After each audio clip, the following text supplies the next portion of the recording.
শিক্ষার্থীরা, তোমরা যারা আমার ক্লাস পছন্দ করো তোমাদের প্রতি ছোট্ট একটি অনুরোধ। বেলাল হোসেন নামে আমার এই নতুন চ্যানেলটি তোমরা সাবস্ক্রাইব করে রাখবে।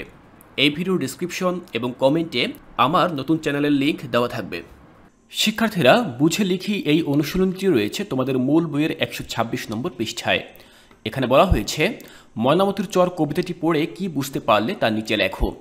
অর্থাৎ এই কবিতাটি পড়ার পরে তুমি কি বুঝতে পারলে, কবি আমাদেরকে ঠিক কি মেসেজ দিয়েছেন, কি বুঝতে চেয়েছেন, সেটি সম্পর্কে তুমি কি বুঝলে তা তোমাকে লিখতে হবে। অর্থাৎ মূল কথা হচ্ছে আমাদেরকে এখানে এই ময়নামতির চর কবিতাটির মূল ভাব বা সারাংশ আমাদেরকে লিখতে হবে। দেখো, তোমাদের মূল বইয়ের নিচে এরকম জায়গা দেওয়া রয়েছে, তোমরা চাইলে এখানেও তোমাদের সেই উত্তরটি লিখতে পারো, আবার চাইলে তোমাদের খাতায়ও এই প্রশ্নের উত্তরটি লিখতে পারো। শিক্ষার্থীরা, এই হচ্ছে আমাদের সেই মূল ভাবটি। চলো আমি এটি এখন পড়ে শোনাচ্ছি তোমাদের।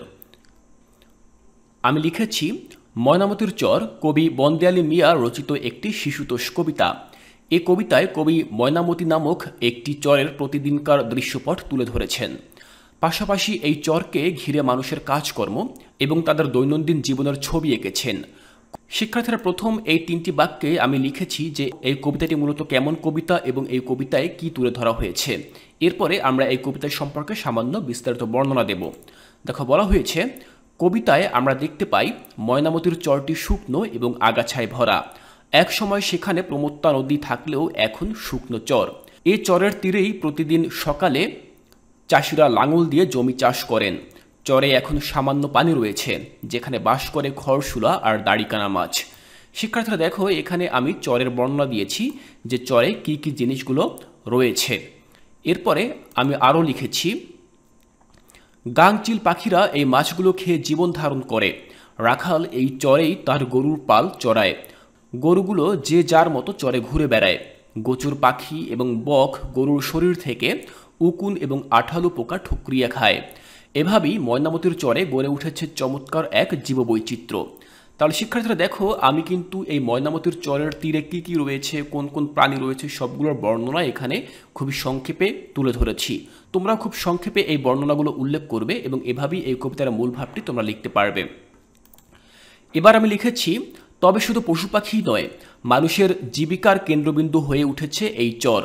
চাষিরা নতুন এই চরে কলাই বুনেছে, আখ চাষ করছে। সেই আখ বন্য শূকরের আক্রমণ থেকে রক্ষা করতে সারা রাত পাহারা দিচ্ছে। এভাবেই ময়নামতির চর কবিতায় আমরা একটি বাস্তব দৃশ্য কল্পনা করতে পারি, যেখানে পশু পাখি আর মানুষের সহাবস্থানের কথা সুনিপুণভাবে চিত্রায়িত হয়েছে। তাহলে শিক্ষার্থীরা, তোমরা দেখলে যে আমি কতটা সুন্দরভাবে এবং কতটা সংক্ষেপে এই ময়নামতির চর এই কবিতাটির মূল ভাব তোমাদের সামনে উপস্থাপন করলাম। তোমরা চাইলে এই মূল ভাবটি আরও সুন্দরভাবে তোমাদের মতো করে উপস্থাপন করতে পারো।